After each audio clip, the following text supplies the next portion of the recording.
Love is a serious mental disease. Famous philosopher Plato ने कहा था, लव एक ऐसी फीलिंग जिसके लिए एक इंसान अपना करियर, अपनी रेपुटेशन, अपनी ज़िंदगी दांव पर लगा सकता है। जिससे अक्सर एक खूबसूरत फीलिंग की तरह हमें दिखाया बताया जाता है मूवीज़ और रियल लाइफ में।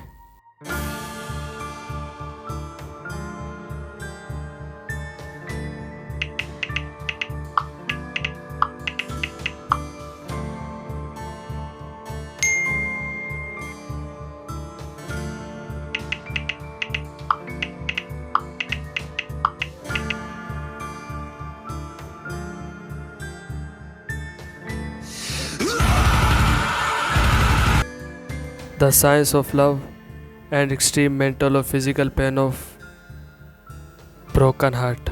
Copyright disclaimer under Section 107 of the Copyright Act 1976. Allowance is made for fair use for purposes such as criticism, comment, news reporting, scholarship, and research. Fair use is a use permitted by copyright statute that might otherwise be infringing. Non-profit, educational, or personal use tips the balance in favor of fair use. ऐसे क्या changes होते हैं हमारे brain में जब हम किसी से प्यार करते हैं? डोपामिन को अक्सर फील गुड न्यूरोट्रांसमीटर कहा जाता है। ये ब्रेन के रिवॉर्ड सिस्टम में इम्पोर्टेंट रोल प्ले करता है। और जब भी आप कोई प्लेजरेबल एक्टिविटीज़ करते हो, गैम्बलिंग, गेमिंग या रोमांटिक लव से रिलेटेड, तो ये आस्ता आस्ता आपके ब्रेन में रिलीज़ होना स्टार्ट होता है। मान लो आप अपने पार्टनर के साथ चैटिंग कर रहे हो और आपको आपके पार्टनर के साथ चैटिंग करने में मज़ा आ रहा है, खुशी महसूस हो रही है। समझ जाओ आपके दिमाग में, आपके इस ब्रेन में डोपामिन रिलीज़ होना स्टार्ट हो चुका होता है। डोपामिन सिर्फ वो खुशी क्रिएट नहीं करता, उस खुशी को दोबारा से महसूस करने के लिए आपको मोटिवेट भी करता है। इसी वजह से आप अपने पार्टनर के साथ रहने का स्ट्रॉन्ग डिज़ायर फील करते हो, क्योंकि अगर आपको आपके पार्टनर के साथ बात करना या मिलना अच्छा लगता है तो आप बार बार चाहोगे उनसे मिलना या बात करना, क्योंकि डोपामिन आपको इस चीज़ के लिए मोटिवेट करता रहेगा। डोपामिन की एक बहुत बुरी चीज़ मुझे लगती है, अगर आपने इतने लेवल का कोई मज़ा लिया है, ठीक है, इतने लेवल का कोई डोपामिन रिलीज़ हो आपके माइंड में, तो नेक्स्ट टाइम आप चाहोगे कि भाई इसे क्रॉस करना है। जितना ज़्यादा डोपामिन रिलीज़ होगा उतना ही ज़्यादा आप खुश रहोगे। Have you ever thought about what happens in the brain when you're in love? A powerful hormone and neurotransmitter, oxytocin, commonly referred to as the love hormone, is why you feel all warm and fuzzy when you're close to a loved one. Second, oxytocin. Oxytocin को love hormones कहा जाता है। जितना ज़्यादा oxytocin आपकी body में release होता है, आप दूसरे इंसान पर अंधाधुंध भरोसा करना स्टार्ट कर देते हो और उसके तरफ बहुत ज़्यादा ख़तरनाक अटैचमेंट होना स्टार्ट हो जाती है आपको। इसी वजह से आपने ये वर्ड ज़रूर सुना होगा, प्यार अंधा होता है। एक्चुअली में प्यार अंधा नहीं होता, आपके ब्रेन में बहुत तेज़ी से ऑक्सीटोसिन रिलीज़ होना स्टार्ट हो जाते हैं।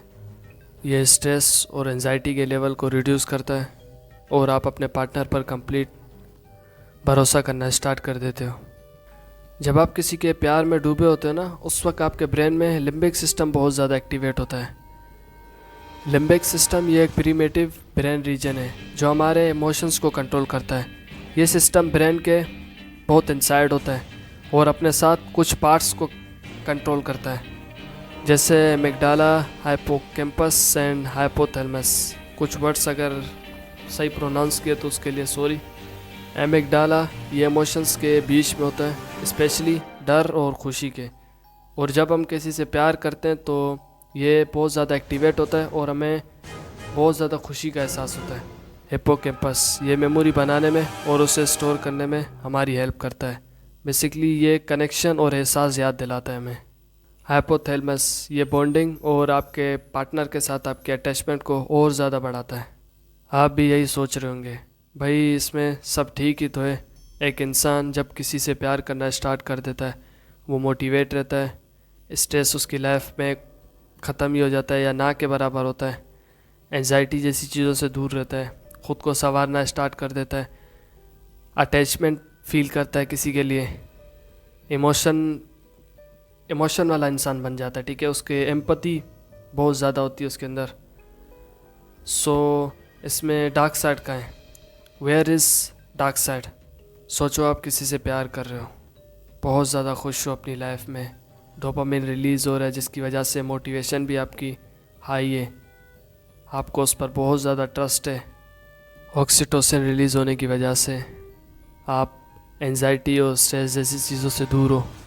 लिम्बिक सिस्टम बहुत ज़्यादा एक्टिवेट होने की वजह से आप उसके लिए बहुत अच्छी अच्छी मेमोरी स्टोर कर रहे हो अपने ब्रेन में। हाइपोथैलेमस की वजह से आप बहुत ज़्यादा अटैच फील कर रहे हो उसके लिए। एक टाइम ऐसा आता है आपको उसकी आदत लग जाती है। और सोचो किसी रीजंस की वजह से आप दोनों अलग हो जाए। इस डायग्राम को देखें, जब आपका डोपामिन लेवल सेंटर में होता है आप नॉर्मल रिएक्ट करते हो, और जब ये एकदम पीक पर चला जाता है समझ लेना आप कोई प्लेजरेबल एक्टिविटीज़ कर रहे हो, लव, गेमिंग या गैम्बलिंग से लेकर, ठीक है। और जब आपका ब्रेकअप होता है ना, उस वक्त ये एक्सपोनेंशियली क्रैश करता है। इसी वजह से आप बहुत ज़्यादा डिप्रेस रहते हो। और जो डोपामिन आपको प्यार के वक्त बहुत ज़्यादा खुशी दे रहा था, वही ब्रेकअप के बाद आपके लिए कर्स बन जाता है। ऑक्सीटोसिन भी डिक्रीज़ होना स्टार्ट कर देता है। आपको ऐसा लगता है अब सब कुछ ख़त्म हो गया मेरी ज़िंदगी में से। आप लोनलीनेस फील करते हो और आपको ऐसा फील हो रहा होता है अंदर से कि आपकी बॉडी का कोई हिस्सा आपसे छीन लिया गया हो। यह सब जब आपकी बॉडी में हो रहा होता है उस वक्त कोर्टिसोल आपकी बॉडी में बहुत ज़्यादा इंक्रीज़ होता है। यह एक स्ट्रेसफुल हार्मोन्स है जो आपको स्ट्रेस फील करवाता है। और यकीन मानो इन तीनों का कंबाइन आपकी लाइफ तक बर्बाद कर सकता है। आपको बहुत ज़्यादा बिना बात के गुस्सा आना स्टार्ट हो जाता है, आप होपलेस फील करना स्टार्ट कर देते हो, और सबसे बड़ी चीज़ आप लोनलीनेस फील करते हो। जो प्यार आपकी खुशी की सबसे बड़ी वजह थी, आज वो आपके दर्द की सबसे बड़ी वजह बन चुकी होती है। ये एक सीरियस मेंटल कंडीशन है। इमोशनल स्ट्रेस की वजह से आपका हार्ट बहुत ज़्यादा वीक हो जाता है और हार्ट अटैक के सिम्टम्स क्रिएट होते हैं। इस कंडीशन को ब्रोकन हार्ट सिंड्रोम भी कहा जाता है। How to recover. इस कंडीशन के रिलेटेड बॉलीवुड मूवीज़ में आपको कुछ इस तरीके से दिखाया हुआ है, आपका दिल टूट जाए उसके बाद आप दाढ़ी वाड़ी बढ़ा दो, शराब की बोतलें पकड़ो या चर्च से गांजा उठाओ और फूकते रहो, या आप फक बॉय बन जाओ या चूतिए। वो मूवीज़ होती हैं और ये रियल लाइफ है। रियल लाइफ कंप्लीट डिफरेंस होती है, ठीक है। आपको कबीर सिंह नहीं बनना है, आपको पहले तो कोई ऐसा बंदा देखना है जिसको आप अपनी बातें शेयर कर सको। और एक और दुख की बात यह कि दर्द को प्यार से ही ठीक किया जा सकता है। याद रखना, टूट जाना आपके हाथ में नहीं था, लेकिन बिखरना है या नहीं यह आपके हाथ में है। और हाँ, मैंने ये कहा कि अपने फ्रेंड्स वगैरह को कहो, उनसे बातें शेयर करो, क्योंकि आपको इमोशनल सपोर्ट की ज़रूरत है। लेकिन आजकल सिग्मा मेल का दौर है, अगर आप अपने इमोशन जाहिर करोगे तो आपको चूतिया बुलाया जाएगा। अगर इस पर कंप्लीट वीडियो चाहिए how to recover, so please comment ज़रूर करना। मिलते हैं नेक्स्ट वीडियो में।